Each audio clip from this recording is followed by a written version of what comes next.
Saya dengar khotbah biasa yang menerjemahkan Pendeta Damaris almarhum, pengkhotbahnya George Forward, dia masih hidup, ada di Inggris sekarang. Berapa kali setelah itu saya sempat ketemu dia lagi. Nah, waktu berdoa, tiba-tiba saya ada di tribun, ya, saya nggak ada di bawah tapi di tribun. Tiba-tiba saya merasa papa saya datang dari sebelah kanan saya. Loh, saya bilang dia sudah mati.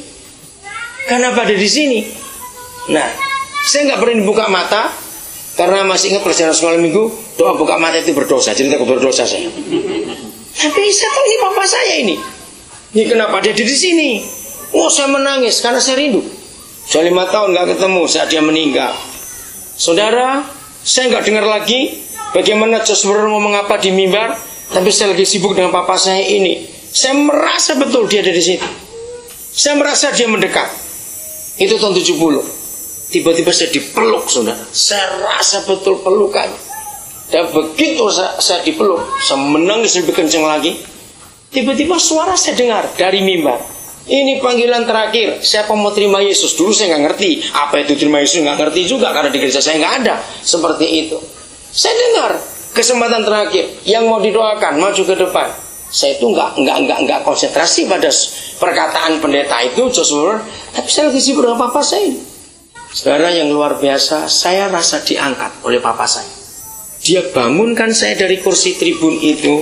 Saya masih pakai celana pendek. Saya turun ke tengah-tengah orang banyak itu untuk didoakan. Saya nggak tahu ada apa hari itu, tidak tahu.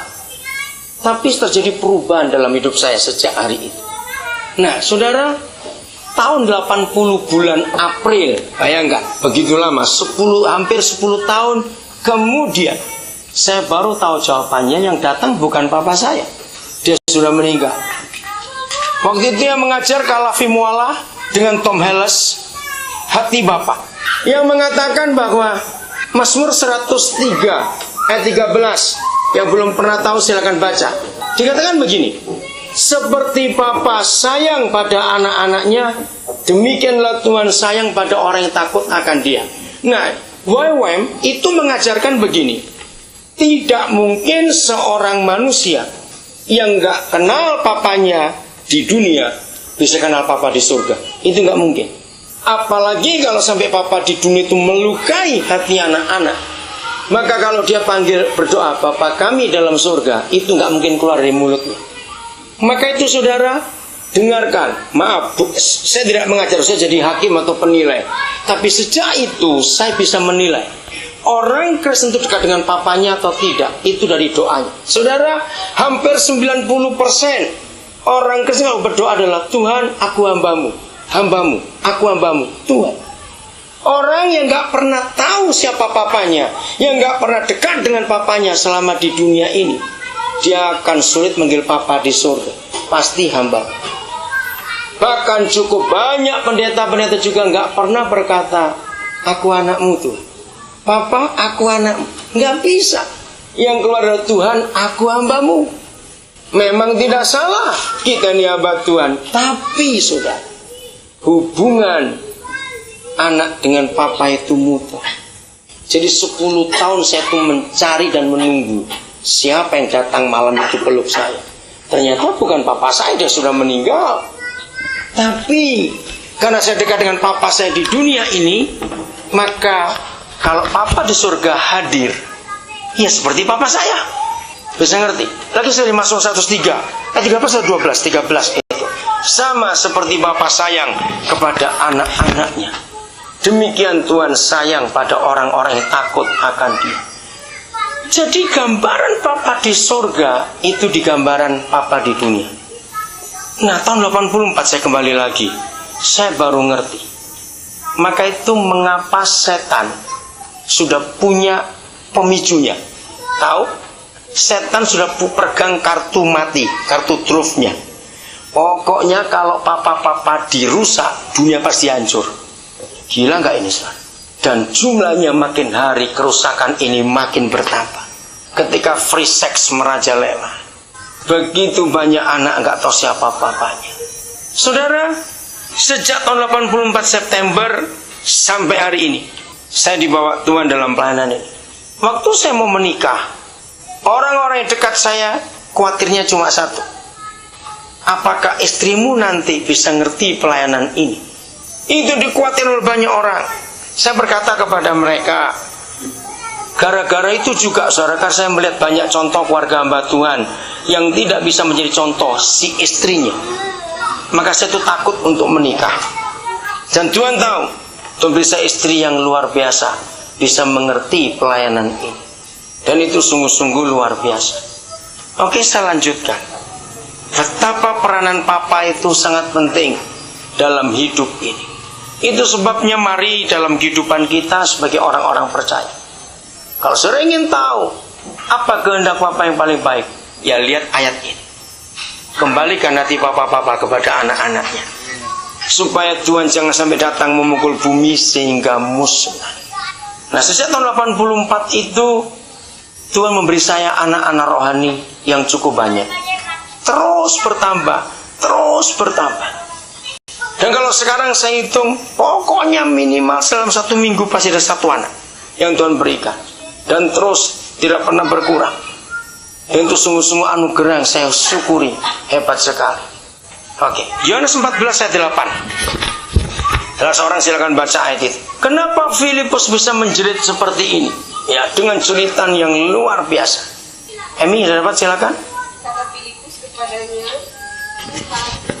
Bapak itu kepada kami. Saudara, mari kita keluarkan kata cukup. Itu kata penting. Kenapa orang bisa terkena narkoba? Kenapa orang bisa kena free sex, pornografi, perjudian, kemabukan, dan sebagainya? Karena nggak pernah berkata cukup. Kata cukup kalau kita kejar, akan muncul kata puas, kenyang, satisfied, enough, complete. Oh, banyak kata-kata seperti itu. Nah, mengapa gereja nggak pernah melihat ayat ini? Yang membuat dunia bisa puas, membuat dunia bisa rasa cukup, membuat dunia bisa kenyang, bisa lengkap hidupnya, utuh, komplit, dan sebagainya. Itu bukan karena pujian penyembahan, bukan karena khotbah, bukan karena doa, tapi hanya karena apabila gereja berhasil menunjukkan papa itu kepada dunia. Tunjukkanlah papa itu kepada kami, dan itu sudah cukup. Betapa hebatnya peranan papa ini. Maka itu setan merusak betul peranan ayah. Sedikit sekali setan merusak mama, ayah yang paling banyak dirusak. Karena setan tahu betapa celakanya. Kitab Filemon, jawab dalam hati, nggak usah lewat mulut. Jujur, selama saudara rajin ke gereja, berapa kali saudara pernah dengar khotbah tentang kitab Filemon? Saya bukan mengatakan, menyebutkan ayat berapa kitab Filemon, beda. Tapi khotbah tentang kitab Filemon, beda. Mengambil 1-2 ayat dalam kitab Filemon, itu beda dengan khotbah tentang kitab Filemon. Saya mengatakan kepada saudara, kalau gereja itu tidak punya 2 pelayanan, yaitu pelayanan hati Bapa dan pelayanan penjara, maka tidak akan ada pendeta bisa khotbah tentang kitab Filemon. Kenapa? Karena kitab ini sulit dimengerti, walaupun cuma 1 pasal, tapi di dalamnya kita melihat hal yang sangat indah. Begitu pula kalau gereja hanya khotbah di penjara, beda. Dengan pelayanan penjara, itu beda. Saya nggak cuma khotbah di penjara, saya melayani.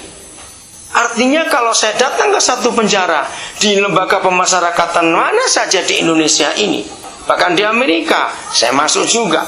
Kalau ada panggilan, saudara, lalu saya cari kalapasnya, kepala lembaga pemasyarakatan, untuk tanya, siapa yang sudah waktunya mendapat PB, artinya pembebasan bersyarat, beritahukan saya.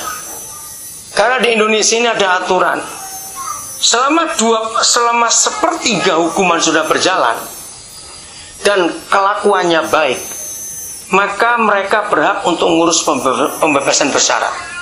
Dan syaratnya cuma 2, nggak banyak. 1, ada yang bertanggung jawab kalau dia keluar. Karena PB itu bukan bebas total, masih ada laporan.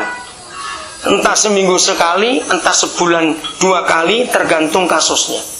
Yang kedua harus bayar.